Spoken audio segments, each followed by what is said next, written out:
Hello everyone. तो आज के वीडियो लेक्चर में हम स्पेक्ट्रोस्कोपी पढ़ेंगे जो आपके बीएससी थर्ड ईयर के सिलेबस में दिया है और ये हर एक एंट्रेंस एग्ज़ाम में बहुत ज़्यादा वेटेज रखता है। ठीक है, कॉम्पिटिटिव कोई भी एग्ज़ाम दे दो इसकी बहुत ज़्यादा वेटेज रहती है, तो ये आप ज़रूर पढ़ के जाना। तो इंट्रोडक्शन में क्या है, पहले तो हम इस पूरे वीडियो लेक्चर में इंट्रोडक्शन की बात करेंगे। तो क्या था, पहले जो साइंटिस्ट थे उनको अननोन कंपाउंड को डिटरमाइन करना था ना, तो बहुत ज़्यादा उसका स्ट्रक्चर डिटरमाइन करना था, तो बहुत ज़्यादा टाइम लग जाता था, बहुत ज़्यादा टीडियस टास्क था, लेबोरियस था एंड टाइम कंज्यूमिंग था बहुत ज़्यादा, राइट। तो क्योंकि वो क्या करते थे, वो फिजिकल प्रॉपर्टीज़ और केमिकल रिएक्शंस के बेसिस पे कंपाउंड के स्ट्रक्चर को डिटरमाइन करते थे, तो वो बहुत टाइम कंज्यूमिंग था। तो साइंटिस्ट आए कुछ स्पेक्ट्रोस्कोपिक मेथड्स लेकर, पावरफुल टूल्स थे जिससे आपका टाइम भी कम लगता था और आपका स्ट्रक्चर भी अच्छे से डिटरमाइन हो जाता था।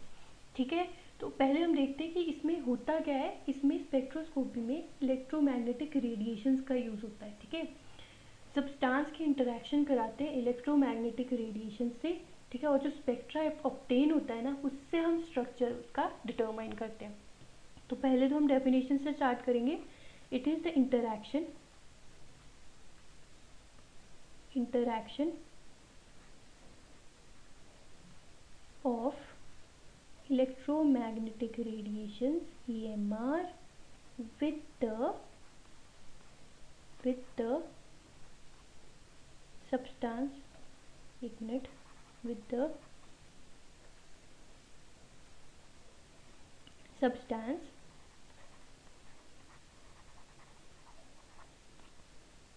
under investigation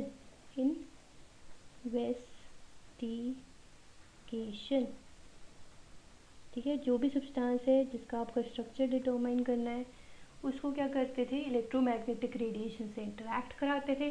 जो स्पेक्ट्रा ऑब्टेन होता था उससे फर्दर वो स्ट्रक्चर डिटरमाइन हो जाता था। तो इसमें फर्दर हम क्या किसकी स्टडी करते हैं, हम स्टडी करते हैं यूवी रेडिएशंस की, राइट। फिर हम आईआर रेडिएशंस की स्टडी करते हैं,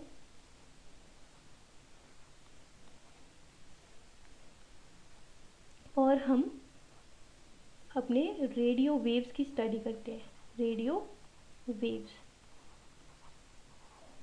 which is use for NMR spectroscopy. तो कौन कौन सी स्पेक्ट्रोस्कोपी है ये देख लेते हैं। इसमें हम देखते हैं इलेक्ट्रॉनिक स्पेक्ट्रा,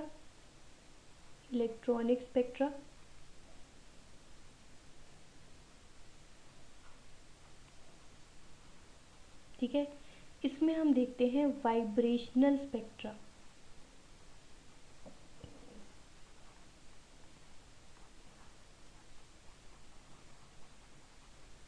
ठीक है। और इसमें हम देखते हैं न्यूक्लियर मैग्नेटिक रेजोनेंस, है ना, न्यूक्लियर ट्रांजिशंस इसमें होती है, न्यूक्लियर स्पिन ट्रांजिशंस,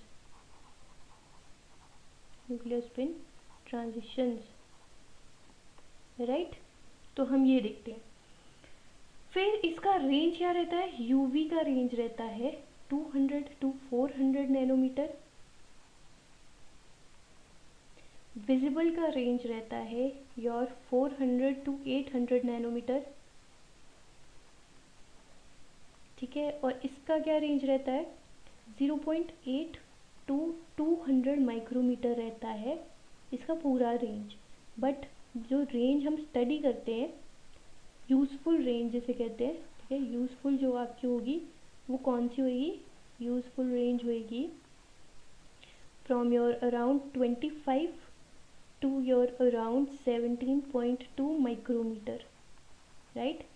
और इसमें जो रेंज हम स्टडी करते हैं वो होती है 10⁻² मीटर्स, ओके।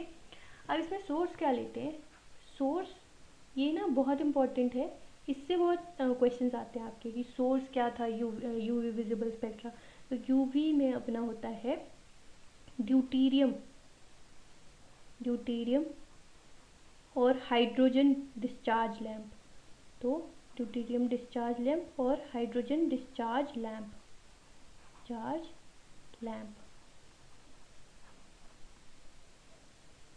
ठीक है। और विजिबल का क्या हो जाएगा, अगर मैं इसको ऊपर लिख दूँ मिटाकर,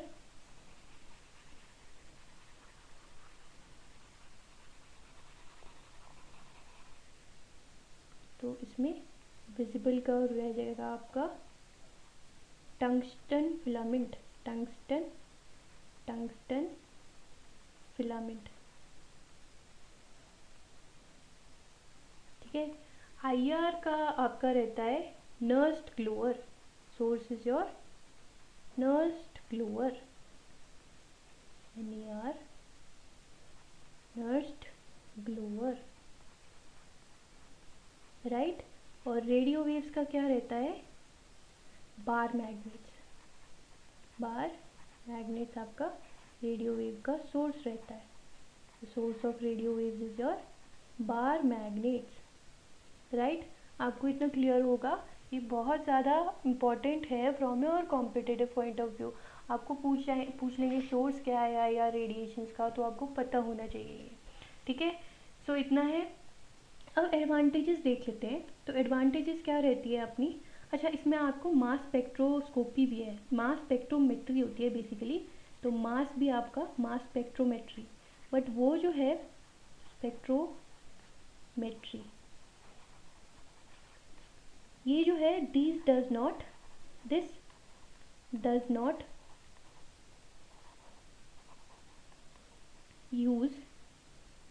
make use of electromagnetic radiations. इसका अपना खुद का कुछ चलता है, ठीक है। तो this does not make use of electromagnetic radiation. जब मैं मास स्पेक्ट्रोमेट्री पढ़ाऊंगी तब मैं बताऊंगी कि मास स्पेक्ट्रोस्कोपी नहीं कहते इसको कहते हैं mass spectrometry, okay.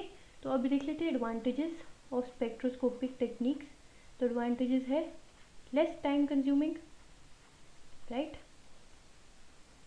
Less time consuming. Information जो ऑब्टेन हुई वो परमानेंट रिकॉर्ड है, information obtained is permanent record in the form of chart, फिर सेंसिटिव मेथड है, ये सारे जो मेथड्स हैं सेंसिटिव है and highly reliable method, sensitive and reliable है, ठीक है।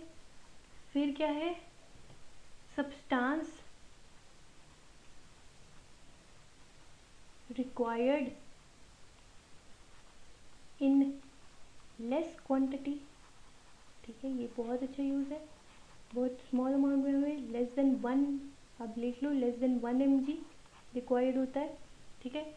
फिर क्या है, डिटरमाइन करता है even short lived reaction intermediates, determine short lived reaction intermediates,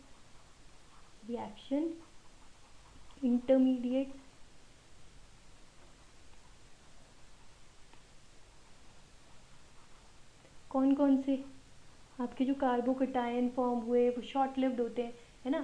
free radical carbocation है ना, कार्बन आयन वो शॉर्ट लिव्ड है। अपने फ्री रेडिकल्स किससे, ESR स्पेक्ट्रोस्कोपी जो है ना वो फ्री रेडिकल के अराउंड रिवॉल्व करती है। तो शॉर्ट लिव्ड रिएक्शन इंटरमीडिएट्स। तो ESR स्पेक्ट्रोस्कोपी जो हम पढ़ते हैं वो पढ़ते हैं माइक्रोवेव रीजन में, ओके। रोटेशनल स्पेक्ट्रोस्कोपी, ठीक है, तो उसमें शॉर्ट लिव्ड रिएक्शन इंटरमीडिएट्स वो डिटरमाइन करती है, क्लियर है इतना। फिर क्या है, फिर आपका substance required in less quantity, highly reliable, sensitive. और जो सब्सटेंस होता है, substance under investigation does not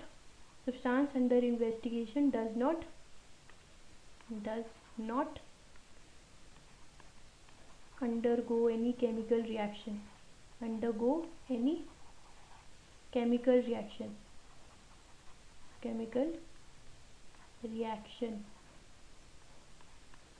does not undergo any chemical reaction and recovered unchanged, तो इतनी सारी बेनिफिट्स हैं इसके, है ना, रिकवर्ड अनचेंज्ड। सो ये था इंट्रोडक्शन का पार्ट, कितने एडवांटेजेस हैं स्पेक्ट्रोस्कोपिक मेथड्स के। तो इसलिए हमने स्पेक्ट्रोस्कोपी की जो टेक्निक्स है वो लाई इनटू कंसिडरेशन, और उससे अब हम स्ट्रक्चर डिटरमाइन करते हैं अपना, ठीक है। तो अगले लेक्चर्स में, आने वाले लेक्चर्स में मैं ये इलेक्ट्रोमैग्नेटिक रेडिएशंस के बारे में बात करूँगी, ठीक है। फिर अब्जॉर्प्शन स्पेक्ट्रा क्या होता है उसके बारे में बात करूँगी, फिर आपकी UV, IR एंड NMR लूँगी। Thank you. I hope you like the video and do share it among your friends and your जो भी जिनको बेनिफिट होता है इससे उन सबके साथ शेयर करो। Okay, thank you so much.